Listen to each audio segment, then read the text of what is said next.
Assalamu alaikum wa rahmatullahi wa barakatuhu. This is Robert from Islam for Europeans. Please like and subscribe to the channel. I have a longtime friend and guest on today, Brother Abdur-Rahman. He has a wonderful channel that you should like and subscribe to as well, which is called Knowledge North. And we're here today to talk about the recent interview, or I guess debate, that was moderated by Sneako, Brother Sneako, and put on his Rumble channel between Daniel Haqiqatjou, I guess, professional debater, and Keith Woods, who's an Irish ethno-nationalist. So we're going to talk about the fallout of this whole interview, kind of what went wrong, why it was a bad idea from the get-go. I'm sure there's lots to talk about in regards to that, and just the entire dawa scene. We don't want to focus entirely on Brother Daniel, and we're not here to backbite him, but at the same time, since nobody else is talking about this interview, I think it's important to bring up. So, Abdur-Rahman, assalamu alaikum. How are you doing, brother? How's the UK? Walaikum assalam wa rahmatullah. Alhamdulillah, doing good. Thank you for asking. UK is fine as the UK can be, I guess. Okay, cool. No EDL protests going on this weekend? Or? No, I mean we had obviously whenever it was it a couple of months ago. We apparently my region had the worst pogrom. Windows smashed, cars smashed, lootings. But no one injured as such, other than maybe through police altercations with them. And of course, this is something that those groups that you're more familiar with than most, certain elements of the right, the Tommy Robinson inspired Zionist crew, orchestrated to let off some steam and to distract people from what the real problems were. But yeah, we've all recovered. So no. That's good. That's good to hear. So before I get into, I'm going to give you the floor for most of the time, Abdur-Rahman, because I want to look at this specifically from an Islamic perspective, and what Muslims should believe, because not only was this whole debate, I guess, give a wrong impression to Keith's audience. It can also, I guess, kind of steer Muslims in the wrong direction as well. And, a lot of these arguments, that were put forth during, this whole debate, were kind of a real slippery slope. And that can really misguide a lot of Muslims as well. The debate, was also, it was really ill-advised for several reasons, and I'm not going to take too much time. And just a couple of major points is that, first and foremost, the whole kind of internet dawa scene has become this kind of place where you just want to get likes and subscribes. And when we do these channels, we want to do it for the sake of Allah. We want to spread the message of Islam. We want to bring people to Islam. But more, this channel, Islam for Europeans, is more about improving the image of Islam overall in the West, to foster conditions that make it easier for people to convert to Islam in the first place, and for the entire Muslim community in general to, have a better, Islam has a much greater standing, which means that, there's better safety and security for all Muslims involved. And that's not what happened here. And I think a lot of this has to do with the fact that, just in general, I think the whole internet dawa scene, Muslims are basically only the Muslims who are engaged in these debates are really, they only deal with two kinds of people. One is either converts or people on the precipice of converting. That's one group. And the other group are the most extreme haters who just hate Islam for Islam's sake. Your ex-Muslims, like your apostate prophet, your professional, anti-Islam figures like your David Woods and stuff like that. So these end up being the main two interlocutors. I guess you don't really live in a world where you just see normal everyday people. You don't really live in a world where you see people like Keith, and they're just kind of stuck in these two gears. It's either convert to Islam, or I'm going to mock you and your entire people. And I think that, sometimes that type of style is necessary for someone like a David Wood or a Daniel, or an apostate prophet. But when you kind of like bring that brand to, this group that Muslims don't really interact with in the first place, and use that same kind of style, it can really anger a lot of people, and just serve as a recruiting poster for the far right. The other thing is that this couldn't come at a worse time, because pro-Islam sentiment, pro-Palestinian sentiment in the West is as high as it's ever been. This is unprecedented. 20 years ago, if you would have told me that every Western country is now on the plus side in our corner for both of those two things, I never would have believed you. But it seems that like the internet dawa scene is kind of stuck in 2003, that they think that the vast majority of Westerners are these like hyper liberal neoconservatives, that they just think exactly like your Sam Harris or your Jordan Peterson. I know maybe that's not what they really think, but it just kind of comes off that way. And on top of that, I'm not saying you, Abdur-Rahman, I'm saying Daniel in this interview, he's supposedly representing Orthodox Islam. So I could understand if it was like a leftist, like a Tariq Nasheed or Umar Johnson, debating these kinds of points. But the fact that you have an Orthodox Muslim there, he's representing Islam. So people are going to watch this interview and think, well, this is what Muslims should, I guess this is what Muslims believe, really. So, those are just a few of the points that I wanted to make. I don't know if you had anything to add to that, Abdur-Rahman, or points of contention, or if you want to bounce off that before we begin the debate analysis. Yeah, even with a figure of those figures that you mentioned, who, let's say, are career Islamophobes, who would not object to saying that their online presence is targeted at refuting Islam, refuting Muslims.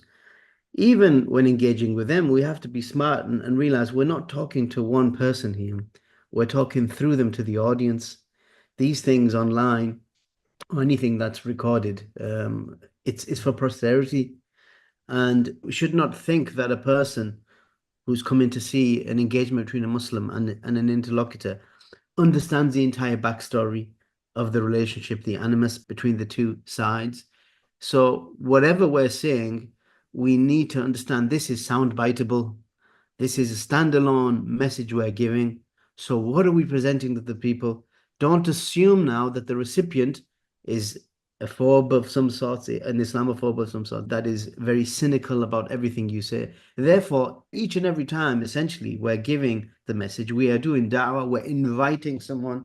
Again, not necessarily the face on the screen, the talking head, or in my case, maybe an avatar or a logo or a name. It's through that to the wider audience. And that, as I said, will be for posterity. That will be in the record books. So that how we present that message, or what that message is very important.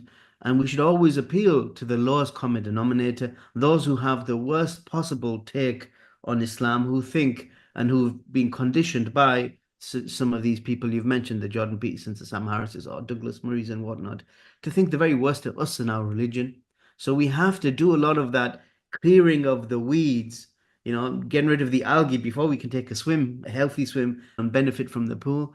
And this is it's tedious oftentimes, but this is the work that we're engaged in. Even our kalima starts with a negation. Our statement of faith, La ilaha, it's negating all the falsehood of false gods before we make that affirming statement of accept the one true God, Allah.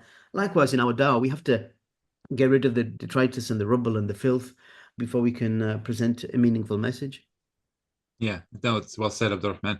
Before I start, I wanted to just think about how I would have approached this. Were I involved in a discussion with Keith? I don't think I'd take that opportunity because I don't want my channel to get nuked. By the way, Keith's YouTube channel was just permanently banned on YouTube, so he's gone from YouTube. He's still on Twitter, but in any case, I would have put it in this direction, just to make it more attuned to what you were saying. Number one is to focus on the whole idea of the more that a people hates on Islam, the worse it is for their demographic situation, because if you look at people who convert to Islam, they get kicked out of the house, they get written out of the will, they get divorced. There's no sub-community you can latch onto to feel a part of, to form a wolf pack in your own culture. And Muslims in the West, they don't want to really enter the wolf pack or the territory that you're in. So this is what blunt, a European Muslim community, to grow from the ground up. So I mean that's one thing that definitely Daniel could have brought up. The other thing is that a lot of the anti-Islam arguments that David Wood and the people I aforementioned that they all believe in. Keith's crowd, they kind of believe in this too, not because they're coming from a hateful perspective per se, just because it's miseducation. As you know, you read Why Islam Makes You Stupid, but also means you'll conquer the world by Ed Dutton. This is where they get most of their information about Islam from. And I'm going to bring up this point that during the debate, Keith mentioned all these things that Muslims actually don't really believe in, or it's just a historical artifact. And because of the style of the debate, where it's just a back and forth of insulting and mocking, Daniel never really got a chance to bring up, what we actually believe as Muslims about these controversial issues. So hopefully, inshallah, this is a video where we can actually clear some of these things up. So I'm going to get into the points here. Let's see. This is the healthy. Okay, so here Keith is going to talk about having a love for one's people, right? So, and again, these aren't Daniel's words, but I want to give what you think is how you would have responded, to this particular argument from a purely Islamic perspective. Okay, Abdur-Rahman? I'm not anti-Islam, but I am opposed to the mass migration of Muslims into the West, which Daniel favors. I'm opposed to Western colonialism, opposed to Zionism, but I'm also opposed to the neo-colonialism that Daniel favors and benefits from. And my impression from Daniel, based on interactions with him on social media, however brief, is that Daniel is anti-white, and he believes that the Western nations shouldn't exist as distinct nations with distinct ethnic, racial, and religious heritage separate from his own. And despite, or maybe because, he lives in a Western country, Daniel seems to be uniquely opposed to the nationalism and self-determination of white people specifically. Because this debate came about after I called out Daniel for his repeated attacks on white identitarians. Daniel said that feeling a special love and affinity for your own people, which is the most basic human instinct, is irrational in his words and perverse. This is the healthy instinct that family, communities, and nations are built on. Daniel is really at war with this. Yeah, so what's your take on that, Abdur-Rahman? How would you have responded to that from a purely Islamic perspective?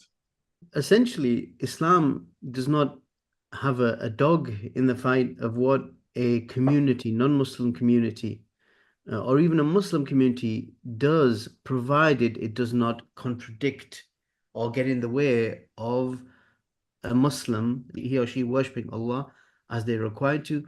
When the Prophet ﷺ was in charge of the archetypal Islamic State from Medina, and the Roman Empire, the Byzantine Empire, the Eastern Roman Empire, had made clear its hostile intentions, the Prophet addressed Heraclius, the Emperor of Rome, and he said to him, amongst an invitation to Islam, he said, Aslim Taslim, he said, become Muslim and you will be safe. This is quite a profound, even though there's only two words in that particular phrase. In other words, we could have hostility between us, or there could be peace. The Prophet said, if you embrace Islam, you will be safe. Not that now you have to get rid of all of your customs and your culture and your traditions and your cuisine and your modes of dress and your language and your economy. None of that, only where it directly would impact upon a Muslim's ability to worship their God. And we noticed that once the Muslims did, in fact, under his own very companions, starting with Abu Bakr then Umar, the first and second caliphs respectively, it was a light touch. They did not necessarily interfere with the running of the society day to day. Of course, they administered it as governors, as an elite, if you like, a religious elite, a government, a military caste. But the people, the average person, was able to get on, be they Christian, Jew, or the Muslims, and of course they were increasing thenceforth in number, with their being, even to the extent that when Umar went to see the now newly liberated Greater Syria, or the Levant, he saw some of the companions wearing Roman uniform or Roman costume or clothing. Khalid bin al-Walid and Abu Ubaidah bin al-Jarrah, his fellow companions. And he picked up stones and he started throwing it at them, just like to express his anger, not trying to, take an eye out or anything. He was just trying to explain, what's going on here? He thought, like, you've left Medina, you've gone into Damascus, and already you've abandoned your religion. And then they showed him, they indicated, no, we're still Muslims, but, we're amongst the people. And in order to familiarize ourselves with them and them with us, this is what they do. You adopt the culture to some extent. So that's a long way of saying that Islam does not have any imposition into a person's culture, their cuisine, their language, their ethno-national features, if you like, and tribal traits, provided they don't prevent a person from engaging in his or her worship with their Lord. Yeah. So Daniel's position and other positions like them are not orthodox. They come from a particular Western, ironically, foundation, because that's the environment, that's the only environment many of these people know. They haven't studied Islam to understand where these distinctions from religion, and so they tend to have a rejectionist relationship with the other, that we have to be hostile to the other. That's not necessarily the case. And since that time of the Muslims' conquest, we found that they would adopt many of the worldly aspects of the civilizations, synergize with them. And in fact, those things helped facilitate the spread of Islam. These are directly from Islamic principles, or what we'd say first principles, i.e. what the Quran itself says and what the Prophet Muhammad mentioned, for example, of many well-known narrations of the Prophet. Indeed, Allah loves that when one of you does something, He perfects it. So this is to do with deen and dunya, religion and the worldly life. Whatever you do, make sure you do it well. And it's unrestricted. And then more specifically, as an example, the Prophet said, there is no disease that Allah has created, except that He also created its treatment. So the impetus is upon us then to go into explore the world, if you like, to find those treatments. This is not something now restricted to religion or to one civilization or society. And he said in one instance to his companions, you are more knowledgeable. This is a messenger of God, bear in mind, who has a link directly to the Creator. He said, you people, common people, are more knowledgeable about the affairs of your world. So it's outside the religion, outside the ritual acts of worship, outside knowledge of Allah, who He is and how we worship Him, what He has ordered us to do and forbade us from doing. Outside of that, you know your affairs best. So Islam does not interfere into these things. Hence, the companions and the successive Muslim governors and rulers would adopt the currency of the people. I just mentioned, to close on this point, a well-known saying of Imam Shafi from the 9th century. He passed away in 820, and he formulated, if you like, the first ever written legal theory. And he said, in terms of like military innovation, if the enemy, now Imam Shafi speaking, if the enemy fortifies themselves in a mountain, a fort, a trench, or with some kind of barbed fencing, or any means of fortification, there is no harm in assaulting them with catapults, ballista, fire, scorpions, snakes, or anything else they dislike. It is even permissible to flood them or to bog them down. Now, these things, they weren't known to the Prophet ﷺ directly. I mean, in his own experience, catapults and ballista and so on and so forth. But the Muslims adopted them shortly thereafter. They took from the Persians, they took from the Romans, and this may stray into eventually the issue of Ludditism and technology. But we're not antithetical to the advancement of civilization and to interacting with a nation and to allow that nation to have its space to be itself as a nation. Again, to labor the point, provided a people aren't prevented from worshipping their Lord, from knowing who He is and worshipping Him. Yeah, the other point, the great points, Abdur-Rahman, Jazakallah khair. The other thing is that isn't there a hadith that says that someone asked Prophet Muhammad, peace be upon him, is it wrong to love my own people? And he said, no, it's perfectly fine to love one's own people unless they do wrong. Is that a sound hadith? I can't recall the hadith that word, but the sentiment is absolutely fine. In fact, there's a verse in the Quran where it mentions that regards one's non-Muslim parents, if they strive with you to make you worship others besides me, of that which you have no knowledge, then do not obey them. But sahibuhuma fid dunya ma'rufa, but accompany them in this world upon goodness and kindness. These are disbelieving parents, idol worshippers. Only when they force you to worship idols, then you disobey them. Otherwise, that aside, you still accompany them in good. And Allah mentions in the Quran that He has not forbidden you to deal justly and kindly with those who did not fight you on account of your religion, nor did they drive you out of your homes. So only when there's interference, as we say, into the religion, that's when there's a distinction, a departure from us. There's a maxim, in fact, or a general rule, which Ibn Taymiyyah outlined very succinctly, where he said that everything in the religion is forbidden except for a text, and everything in the world is allowed except for a text, meaning that text being a revealed text, meaning every aspect of ritual worship has to have an evidence for it. That's why we pray only 5 times a day in terms of obligatory prayers. That's why we fast a mandatory fasting only the month of Ramadan and make Hajj only to Mecca, because these are the things that there's textual evidence for. Otherwise, we don't innovate in our religion. That's how people will go astray, by inventing their own concepts of God and who He is and how to worship Him. And the converse is true as well. Contrary to that, everything in the world is open for us to engage in, unless there's a specific prohibition against it. So we know we can't drink alcoholic beverages, but no other beverage was forbidden to us, alcohol and blood, let's say. Therefore, we can drink milk, we can drink water, we can drink any kind of juice, any kind of concoction, any elixir, because nothing else has been specifically prohibited. Likewise, in terms of technology, languages to speak, materials to wear, foodstuffs to eat, all of that is open. It's open season and everything, unless there's something that specifically forbids it. And this general rule we apply to everything in the religion, day-to-day interactions with people and their cultures. Yeah, great.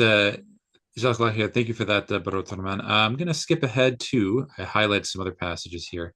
Let's get your thoughts on this, okay, Brother Abdur-Rahman? Here we go. Non-white populations. Quite the opposite. For the past 300 years or more, whites have known that it's not treaties or paper agreements that determine which group has power. Rather, it's science, technology, and economic production that determines power. Since the Enlightenment, whites have believed that intelligence or reason, or what we might call high IQ, generates scientific discoveries leading to new technologies and economic products. So the group with the highest IQ produces the most science, technology, and economic products, and whites have historically believed that they're the race that has these special capacities. And here we come to the issue of power. Power consists in the ability to get others to do what you want. This can be achieved either through offering benefits or making threats. In other words, the carrot or the stick. Whites have the most power because their technologies and economic products allow them to offer the biggest benefits or make the biggest threats. A white country can bribe non-white countries and tell them to adopt our white cultural norms, for example, liberal human rights. And if the non-white country refuses, you just bomb them. A white country can also tell non-white countries not to do business with each other and only do business with whites. They can tell non-white countries you can't have your own independent weapon systems or nukes or bioweapons. And if the non-white countries don't immediately accept whatever the white countries dictate to them, then the white countries simply bomb them or starve them via sanctions or some combination of the two. This has basically been the foreign policy status quo of white countries since the end of World War II. Okay, so stop it there. Now, I wasn't sure if I was listening to Daniel or Tariq Nasheed. So please, I want to get your general take on that, Abdur-Rahman. I was actually shocked. I didn't think that Daniel would kind of go down this route. Yeah, so just give me your general take on that screed by Daniel. Like, were you shocked as I was that he was, going so far left in this debate? Yeah, what's a white country?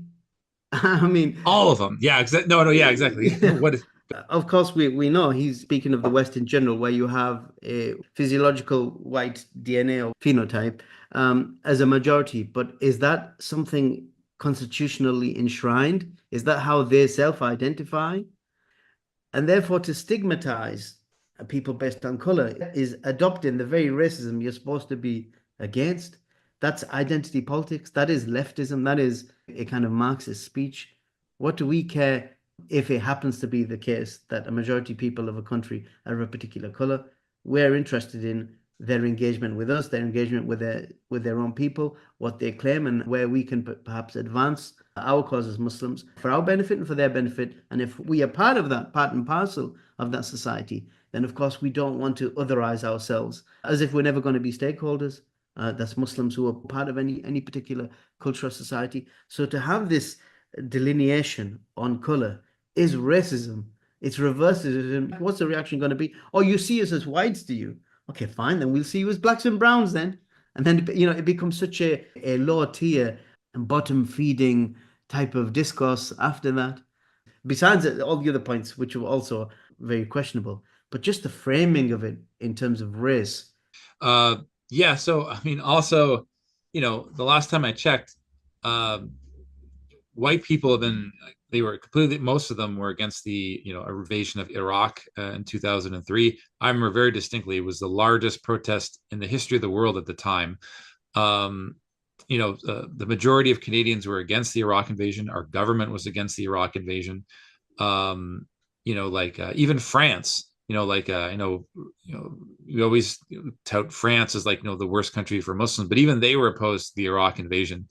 And at the time, the United States was more multi-ethnic than Canada and France. So I don't see. I mean, it's intellectually lazy, to just quantify all the evil things that our governments are doing and just quantify that as white, when most people don't even vote, and they don't necessarily, and the ones who do, they're not voting because they want to stay in these countries. People are traditionally isolationist by and large. As long as you don't interfere with me, I won't interfere with you. The Englishman's house is his castle. As long as you leave my castle alone, was it my castle, my castle, right? Then you're welcome.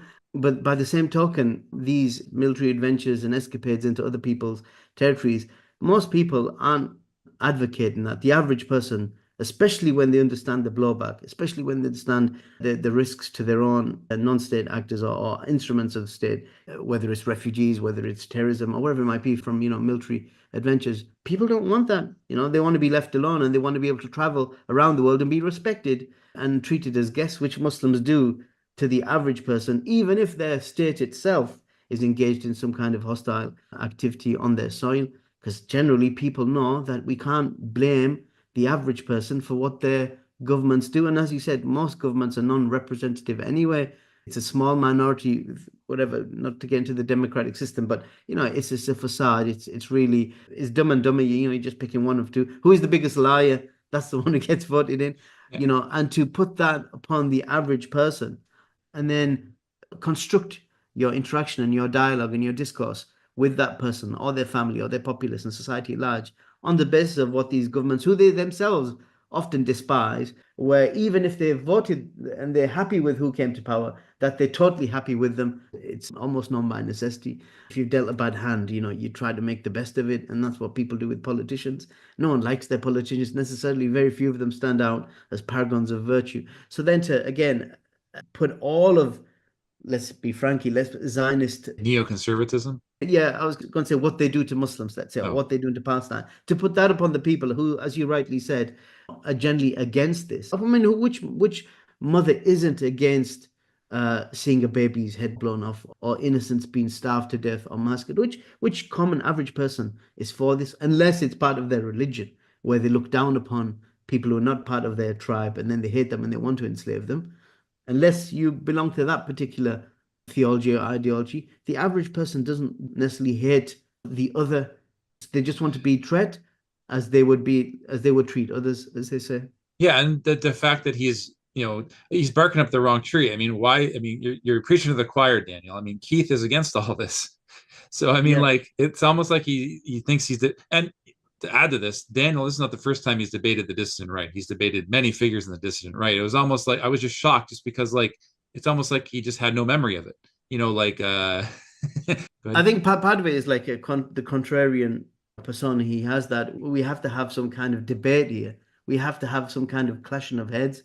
Therefore, it's easy to make it as white versus non-white, as opposed to a discussion of, okay, what are the things that we might not understand? Of course, as a Muslim, we will believe we understand pretty much everything we need to know, but we're wanting to know what you think you know about our religion, but don't. And we'll talk about that, and then maybe you can inform us about what that you don't appreciate about us, so we can tell you if we think that we can work around that or whatever it might be. But it's much easier then to do that, because that requires a bit of thought. It requires a bit of empathy, perhaps. It's much easier to put that aside and just say, well, there's whites and there's non-whites, and we're the Muslim camp, so we're going to represent the non-whites, and let's go to war. Yeah, I know. It's you're taking the framework of the normal debates you engage in with these level zero Tetris anti-Islam figures and then projecting it on someone like Keith. It's not going to go well. Let me bring up another point that Keith's talking about so we can get the Islamic perspective on slavery. I mean, now one thing I want to qualify this, because I think one of the slippery slopes of using an historical argument as like a proof of the veracity of Islam is that if you're wrong, because people, a lot of neo-Ottomanists will say, like, oh, the Ottoman Empire was so great that they did all these things that were Islamic, so Muslims are always going to focus on the great things that the Ottoman Empire did. Non-Muslims, especially Europeans, are going to focus on all the terrible things the Ottoman Empire did. So it's a real slippery slope to engage in, to use that as your anchor as to why people should convert to Islam, because, we don't need these points to understand that Islam is true. I mean, even if Muslims acted absolutely awful, it still wouldn't take away from the veracity of Islam, because, Allah can guide and misguide who he wills. So Keith's going to talk about slavery here. I'm just going to let it run for a few minutes, and I just going to want to get your take on it. Okay, Abdur-Rahman? Here we go. And conquest and expansion, that's like the ultimate combination. And once again, I'm Irish, and this argument you're making that, oh, well, you had the original colonialism and then white identitarianism was just this like neo-colonial pivot. Well, the nationalism of Irish people and of many other European countries pre-exists that neo-colonial pivot and was never connected to those things you laid out there. And if you wanted to, tot up the record of slavery and imperialism, well, the Arab slave trade in Africa enslaved far more people than Europeans did. I mean, by some estimates, it's anything from like 11 to 20 million plus. They castrated these slaves. About half of them died in the castration procedure from overbleeding. Okay, so Daniel never got a chance to address. In fact, he said he's not anti-slavery in this debate. I guess we could talk about that as well. But is it okay from a strictly Islamic perspective to cut the testicles of your slave off until they die? What's the Islamic perspective on that, Abdur-Rahman? Could you clarify that for us? No, Islam forbids the mutilation of people. Even in animals, once the Prophet saw an animal who had been branded on the face and its nostrils were searing. So he remarked, Allah has cursed whoever has done this. Do not brand anyone on the face, nor even strike it. So, no, we don't believe in the mutilation of people. This practice that happened because certain rulers or princes, the princely class, wanted eunuchs, emasculated males, to manage their harems or whatever else, where they had females of the family wandering around, but it has no base in the religion. As I said, mutilation of the body in such a way is forbidden. But slavery, in a broad sense, is like horse riding. It was an aspect of culture at the time. It's not prescribed. Islam doesn't say you have to have slaves any more than it says you have to ride a horse. So keeping a slave isn't virtuous in Islam. What's virtuous throughout the Quran and Sunnah is manumission, freeing slaves, treating them well, being good to them, not abusing them if you have them. But the impetus is to free them. And the reason you had slaves, captives, prisoners of war, if you have them, and we don't have them now, we're not looking to go now and capture slaves just so that we can treat them honorably and free them. It dealt with a particular issue at that time.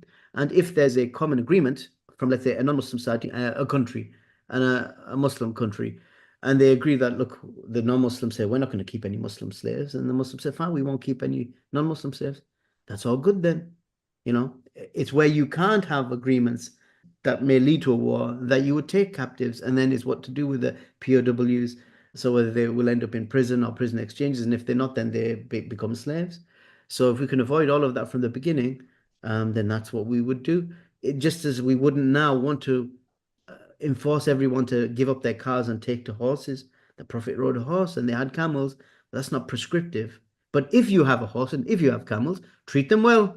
Look after them, if put them down humanely if they're suffering, and so on and so forth. Wasn't there a fatwa that came out, because I know, contrary to what many Muslims believe, like the West did take major strides in ending slavery. I mean, through the cotton gin, technological advancements, and England was the first country to outlaw slavery officially in 1807. Some Muslim countries came later, but didn't they, like the Council of the Scholars, get together in kind of like the mid 20th century and say that we are we're going to take a stand against slavery because this is what the Quran and Sunnah subscribes. Do you remember? Are you aware of that, Abdur-Rahman? Yeah, there were some discussions when there'd be a global moratorium on slavery. So the argument was, look, if the rest of the world isn't keeping slaves, we're not going to be the odd ones out here. because then it becomes disadvantageous to us. Because as I mentioned, it's a quid pro quo thing. The reason one nation or civilization or empire would have slaves, or why you couldn't, let's say, complain about their having slaves, is if you're taking their slaves as well. But if it could be a mutually beneficial setup, where at the end of the day, non-Muslims, it becomes a property of another person, then that's to our boon. We don't need to keep a non-Muslim slave, but it makes sense to have something to barter with, hostages, right? If they've got some of your hostages and you've got some of theirs, it makes sense, and that's very much what we see happening over in Palestine today. Like, we've taken these because you've taken ours. But if everyone's going to be free, we don't lose out. We don't lose out. So why do we need to snooker ourselves, to use a colloquial term? Why do we want to put ourselves into a predicament when there's no necessarily need? So yes, the scholars, various bodies in the early 20th century decided to, just as in the way that all borders were kind of recognized, prior to the modern world, where borders weren't necessarily defined, you'd fight over a stretch of land, and then you would have a treaty based on the lines between the two empires or the two states. But now everyone has their patch of land, and so you have what's called a Darul Ahd, or the land of or the abode of treaties, where there's no need to have an aggression if we recognize the lines between us. Of course, there's a difference now when part of that land shouldn't have been taken, and that the Muslim has a right to take that back, provided they have the means and the power to exercise that right. But that's a different thing. But generally, if you can come to terms with your neighbor, then you come to terms with that neighbor. And if it means that you would give up one thing, and provided they would give up that thing that would oppress your people, then that's a good thing to give up, unless it's impacting upon your religion. But this is not the case, and it's virtuous to flee slaves anyway. So fine, we will sign up to it, because that would allow us then to be part of the, if you like, global economy, and travel restrictions would be lifted. We could trade, and our own countries could then advance, etc., etc. Yeah. So where there's a mutual benefit, generally the rule in Islam is that to weigh up the cost benefit analysis, and if the benefits outweigh the harms, then we go with that. Yeah, alhamdulillah. Okay, so I had to shut off my the whole Rumble interview, unfortunately, because my computer is very low-fi. But I did take notes. I did want to talk about, now Keith and Daniel actually debated birth rates in Bosnia. So Daniel saying that like Islam is a solution to low birth rates, but Keith brought up the fact that in Bosnia, Kosovo, Albania, the birth rates are around like 1.35. I have my own take on this because I come from a statistical background, but I want to get your take on that, Abdur-Rahman. Like, can you really use that as an argument? What are like the kind of like confounding factors? How would you respond to what Keith said? I mean, if you're talking, and I guess the discussion was in terms of the declining European, quote unquote, white tribes diminishing in number, and therefore immigration seems to be overtaking, and so on. Then if we look at native indigenous European Muslim tribes, then certainly if you look into the statistics published from of Russia, for example, you'll find that it is the case that the Muslim tribes, whether in the Volga or the North Caucasus, basically there's four regions of Muslim Europe, and maybe a fifth honorary one, and that would be the Caucasus, the North Caucasus, what's awkwardly named Dagestan. Its historic name was Caucasian Albania, not to be confused with the Albania in the Balkans. The first European, actually Christian kingdom, which was subsequently became Muslim in the reign of Umar ibn al-Khattab, the second caliph. So there's the North Caucasus. So yes, Dagestan, Chechnya, Circassia, Ossetia, in these areas, all the way to the Black Sea, between basically the Caspian and the Black Sea. Then you have the Volga, what now has these autonomous republics, which is again maybe is misleading in English. It's not like an independent state when they say Russian Republic. It's more like a state within the American states. It's or a province or a county in terms of the British the model. So these are like but autonomous polities within one nation state, if you like. So you have them in the Volga. So now, as I said, misnamed Tatarstan. The Tatars themselves don't like this term. They say it's basically we've been named by those who came and destroyed our kingdom, either the Mongol Tatars of Genghis Khan. They themselves were known as the Bulgars, the Volga Bulgars. Still have, a Masjid the Bulgar, the Mosque of the Bulgars, and this is how they kind of honorifically refer to themselves. And of course, they are it may not be obvious, but it is the case that they are cousins of Bulgaria, the Balkan Bulgars. That's and other Finno-Ugric peoples around them, indigenous European peoples of the Volga. And then you have the third large conglomerate of European Muslim or indigenous European Muslim nations, quote unquote white Muslims, would be the Balkans. So whatever's happening in Bosnia and Albania and Kosovo, which we can get into, is not the same as the much larger populations that we've mentioned in the Volga and the Caucasus, where they're having, I wouldn't say demographic explosion, but the trend is to have large families. And this is something everyone within Russia is very conscious of, that the Slavic nation is declining, but those that are propping up the numbers happens to be the Muslims on the borders or within the central Russia. And on top of this, just to interrupt Abdur-Rahman, on top of this, in those regions, like you have whole entire Muslim groups of European Muslims. So, like it's much easier to get married. Your family's not going to kick you out for being religious, and so on and so forth. People in Europe, from Britain, France, Belgium, who convert to Islam, like I said, their families don't treat them very well. So you can't get this community off the ground. So how can you start a family, when you're being written out of the will, when you're being called a race traitor, and then, like it's very difficult to assimilate into Muslim communities in Europe. So that's one factor. Secondly, you have to look at the fact that even if you have a large population that, starts practicing Islam and starts having families, half of the women are already beyond childbearing age. So, the total fertility rate is only going to go up incrementally. And thirdly, you have varying levels of religiosity across Bosnia, Albania, Kosovo, and any other Muslim country. So you'd have to do an analysis that would have to factor in level of religiousness. So using these kind of gross statistics as like an argument, it's very simple. I think a much more complicated analysis would have to be done in order to determine that. So I don't agree with. Go ahead. Yeah, right. I mean, anecdotal evidence. Just anyone who visits these regions, Bosnians, will see that those who are young families will be religious people. So you'll see, a guy with a beard, well-kept beard, and a woman in hijab. Youth generally, from late teens to into their 20s, walking hand in hand and pushing a stroller with a baby or holding hands of toddlers. You won't necessarily find people who are non-religious or disreligious, if you like, very lapsed in their faith.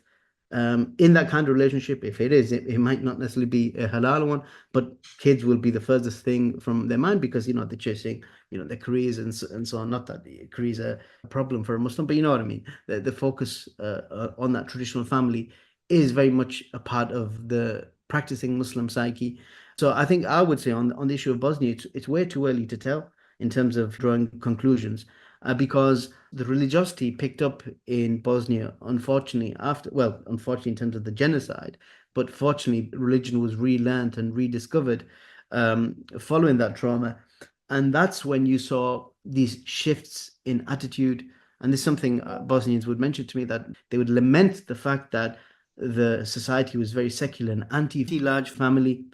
But then they started to shift, of course, when they started re-engaging with their faith. So it is really too early to tell. Let's give it, another generation to see now where these younger children of that genocide have married early, and then they've had large families, and their kids have large families, and then you will see the upward trajectory. In this sense, Bosnia is about 20 years behind the Russian experience, where post-Cold War, collapse of the Berlin Wall, people rediscovered their religion.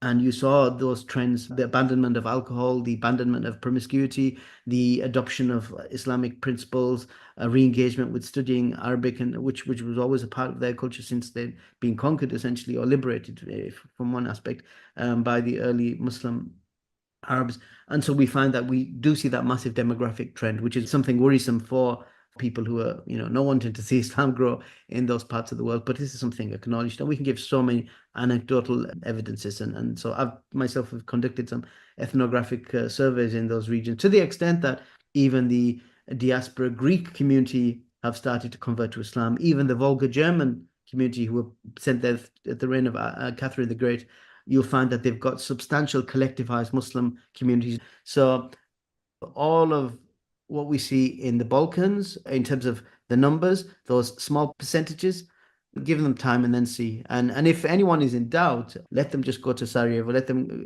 visit these countries, and they will see exactly what we're mentioning. It's inescapable. Any video, if anyone wants now to look at a blogger visiting, they will see the young couples coming from Islamic seminaries. Just the amount of visible signs, symbols of Islam upon the youth is profound and quite a stark contrast from post-Tito Yugoslavia, but it's not a stark contrast from what was pre-Austro-Hungarian Yugoslavia, or what was then Bosnia.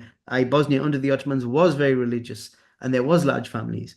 And another reason Bosnia's population, particularly Bosnia, is relatively low is because there was genocides, not just this recent genocide in the 20th century, but when the Austro-Hungarians came over, there was like ethnic cleansing. There was certainly, population transfers and forced to leave. Or in many cases, the Bosnians, as soon as they were conquered by the Austro-Hungarians, decided that they weren't going to live under Christian domination. They'd been so used to being the vanguard of Islam, which is what the Bosnian people were. They were the shock troops, if you like, of the Ottoman Empire. As soon as the Ottoman Empire collapsed in those regions, they just went up and left, which is why you have more Bosnians in Turkey than you actually have in Bosnia itself. And same with many other groups. So give them time, inshallah, and once they kick back into their Islamo-ethnic, ethno-religious practices, you will see those populations, inshallah, boom. Yeah, one of the guys who used to hang around with Keith Woods is far more. I think people think Keith Woods is extreme. There's one gentleman who used to collaborate with Keith Woods, who was far more extreme. And in fact, Keith is actually distancing himself from him. I don't want to name him by name here because I don't want to get my channel nuked.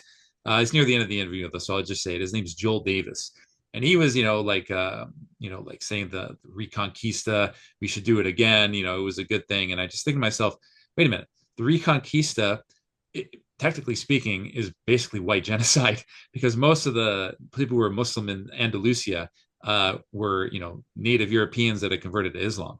So You're kicking them out, and they have no choice but to move to North Africa or the Ottoman Empire, and their particular Islam with European aesthetics is lost.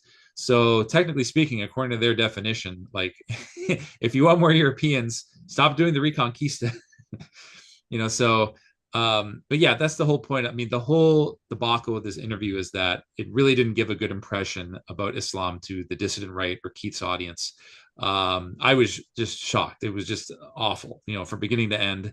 And I just totally wish that things would have gone differently. And last thing I wanted to talk about is this whole argument that Daniel made about low IQ, that like he actually advocates that there should be lower IQ communities, especially for Muslims, because people who have higher IQ are anti-family and they're more like liberal. What's your take on that, Abdur-Rahman? Is that an Islamic thing? No, I mean, yeah, I mean, it kind of feeds into this kind of the Luddite type of thing that with IQ comes human ingenuity and advanced technology, and technology seems to be a white thing, and we don't want that, so we'd rather have lower IQs, I guess, and less technology, and then we'd enforce that upon the rest of the world so that we're not massacred, or so that we maintain our fair crack of the whip on the world stage. Of course, that's nonsense. Allah creates different people with different traits. There is such a thing as racial reality. There is such a thing as environmental determinism, even though it's been vilified due to its connection to Nazis and Hitler. But how an environment shapes a human being is something Islam acknowledges. The Prophet himself said, "Man bada'a jafa," whoever lives in the desert becomes harsh. Different civilizations will breed over the course of time different traits. So it's this, nature versus nurture. But we'll just give one example that many people are familiar with in terms of combat sports. There's a reason you'll find that people from the North Caucasus are exceptionally successful in combat sports, whether it's this forthcoming your own Canadian or adopted Canadian Bertebiev of Chechen descent, who'll be fighting Bivol shortly in a couple of days, whether it's the former UFC champion Khabib Nurmagomedov, or if you look in wrestling in general, the Olympics. Funny thing you had, because of course this last Olympics in France, the Russian team was banned, of course, because of the ongoing Ukraine war, which is very hypocritical considering Israel was allowed to participate. But anyway, you found that because Russian athletes weren't allowed to participate, they would compete under different banners. So you'd have under an Albanian flag, under a Bulgarian flag, under Uzbek, and I think Azerbaijani. You had four not Russian Muslims who took gold in combat sports, mostly wrestling, whether Greco-Roman or freestyle, and some of them did very well in judo as well, I believe, where they generally do very well. So why is that? It's because of mixture of nature and nurture. So the nature aspect of it, as people will believe that they descended from Paleolithic man, high up in the mountains. They have Neanderthal-like bone structure, as some or semi-Neanderthal, as some anthropologists would say. But on top of that, it's the nurture. Hence, you have high altitude training in order to condition yourself, which means that when you're at surface level, then your heart is working so much more efficiently, which is why you have a bigger gas tank. But likewise, regardless of the mean IQ of any particular group, intellectual pursuit can also and should be conditioned, can also be a product of nature and nurture, determined both by the natural environment and the cultural upbringing, where one's ethnos is strengthened by one's ethos, if you like. And seeking knowledge too, Abdur-Rahman. I mean, like why would that contribute to low IQ? I mean, like they have studies that like people who are in like environments where there's people have more books, they're encouraged, reading, they tend to have higher IQs. So I mean, like, I strayed. Sorry, I got I got put the ethnographic hat on the straight from the core point. Yeah, absolutely.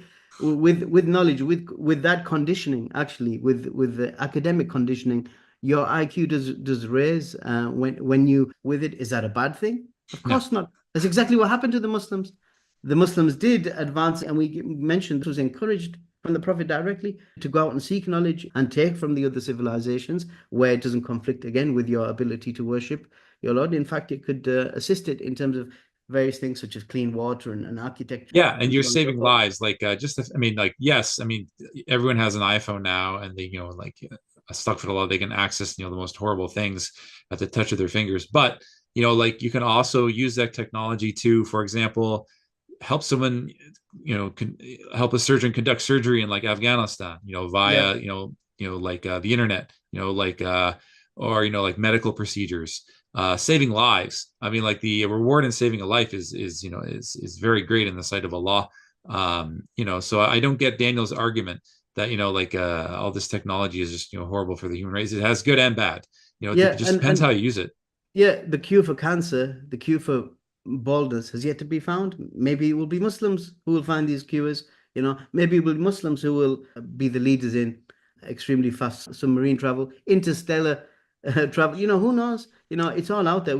Unless a thing is real, you cannot conceive of it. It would be magic to describe a mobile phone to people 50 years ago or TV 100 years prior to where we are now. But why could it not be that the Muslims are the ones now who will lead the technological revolution, or shortly, once we collectively get our act together? Yeah. So yeah, absolutely. I mean, like, So I think that was a great discussion, Abdur-Rahman. We've gone on for an hour.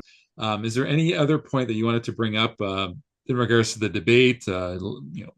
Closing thoughts. Yeah, I guess as a closing thought is that as Muslims, we should, as the Quran instructs us, وَلَا تَلْبِسُوا الْحَقَّ بِالْبَاطِلِ, and mix not truth with falsehood, nor conceal the truth while you know it. So when we're presenting a case and we style it as Islam, we have to make sure we're not bringing baggage with us from our own particular traumas that we suffered, certainly not other ideologies which are antithetical and alien to the religion, such as Marxism, identity politics, CRT and all this kind of stuff, simply because it's easy to have a clash of heads rather than a kind of to come to some kind of understanding. So we have to be very wary of driving people away, because the message we're giving is tainted, and so they are throwing out the baby of Islam with the bathwater, which is all the other stuff that we've brought along with us. Allah said, regards to the Prophet, and by the mercy of Allah, you dealt with them gently, and had you been severe and harsh-hearted, they would have broken away from you. This is the prophetic character, and related to that, he instructed his companions. He said, "Bashiru wa la tanaffiru, wa yassiru wa la tu'assiru." Give glad tidings, don't drive people away. Make things easy, facilitate the people, and do not make things difficult for them.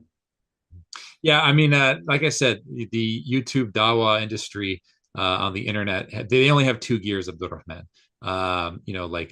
Blast the haters into the next universe intellectually, or invite them to Islam. So there is quite a pivot. I'm going to insult this person and mock them and, like blame everything that their people have done historically on them, even though statistics say otherwise in 2024. And then after I've done all this, then I'm going to say, oh, you guys should convert to Islam. Right. Like, I don't think they really understand, like, but these converts are not converting in a vacuum, that, they have to deal with their families and their communities afterwards. And I think, the people that they have in these interviews, even someone like Keith is so entrenched in his own organization that, converting to Islam would be such a massive leap. And on top of that, you're basically putting them in a corner where if they do convert to Islam, they'll be seen as a total traitor because, you've just squared off with them in the boxing ring, for like an hour and a half. So, it's really a square peg for a round hole. All right. I think this is a great discussion. It's good to have you back, Abdur-Rahman. May Allah reward you for your efforts. And please subscribe to Abdur-Rahman's channel, Knowledge North. It has some great stuff. But yeah, and do like and subscribe to Islam for Europeans. I'm your host, Robert. Thank you very much. Assalamu alaikum wa rahmatullahi wa barakatuhu.